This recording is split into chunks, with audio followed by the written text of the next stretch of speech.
मेरठ जिले में मंचलों और शोहदों के हौसले बुलंद हैं। थानों में शिकायत के बाद भी इनके खिलाफ कार्रवाई नहीं हो रही। ऐसी ही एक घटना थाना पल्लवपुरम क्षेत्र में हुई, जहां छेड़छाड़ से परेशान एक किशोरी ने फांसी लगाकर आत्महत्या कर ली। बेटी की मौत से गुस्साए परिजनों ने हंगामा किया। उन्होंने पुलिस पर लापरवाही का आरोप लगाते हुए हंगामा किया और कई घंटे तक शव को पोस्टमार्टम के लिए नहीं उठने दिया। परिजनों का कहना है कि उनकी बेटी को पिछले कई महीनों से मोहल्ले के युवक परेशान कर रहे थे। मामला दो संप्रदाय से जुड़े होने के कारण पुलिस तैनात कर दी गई है। पल्लवपुरम थाना क्षेत्र निवासी किशोरी के परिजनों का आरोप है कि उनके मोहल्ले में रहने वाले युवक आए दिन बेटी पर अश्लील टिप्पणी करते थे। वे जब ट्यूशन जाती थी तो उसका पीछा करते थे। उन्होंने 1 माह पूर्व इसकी शिकायत थाना पुलिस से लिखित में की थी, लेकिन पुलिस ने कोई कार्रवाई नहीं की। गत मंगलवार की देर शाम किशोरी के परिजन किसी काम से बाहर गए थे। वे जब घर पहुंचे तो कमरा अंदर से बंद था। उन्होंने जाली तोड़कर दरवाजे की कुंडी खोली। अंदर जाकर देखा तो बेटी का शव फंदे पर लटका था। परिजन उसे अस्पताल ले गए, जहां चिकित्सकों ने उसे मृत घोषित कर दिया।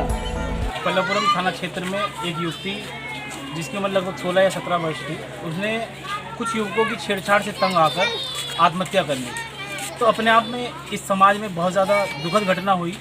जैसे इसकी सूचना प्राप्त हुई, हम लोग प्रगतिशील समाजवादी पार्टी के तमाम नेता और तमाम पदाधिकारी हमारे यहाँ पहुँचे हुए हैं और हम लोगों ने यहाँ पर पुलिस से बात करी और साथ ही पीड़ित परिवार से बात करी।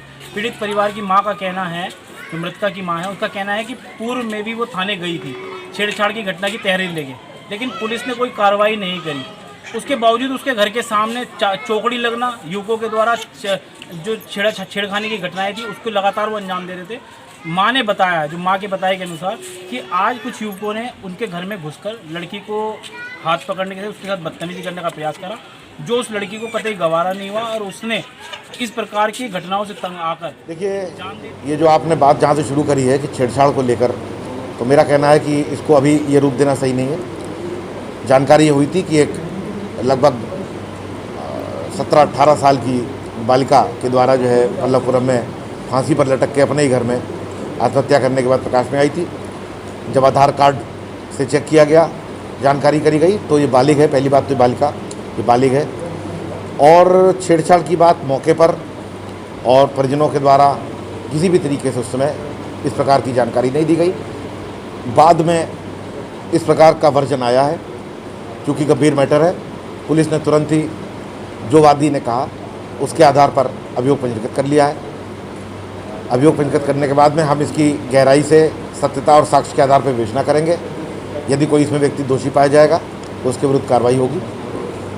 लेकिन मैं फिर भी इस बात से मैं आपको बताना चाहता हूँ कि इसमें मुझे एतराज़ है कि इसमें बहुत मिस रिपोर्टिंग हुई है, बहुत गैर जिम्मेदार रिपोर्टिंग करी गई है और इसको एक बहुत सेंसेशनल बात बनाने की कोशिश करी गई।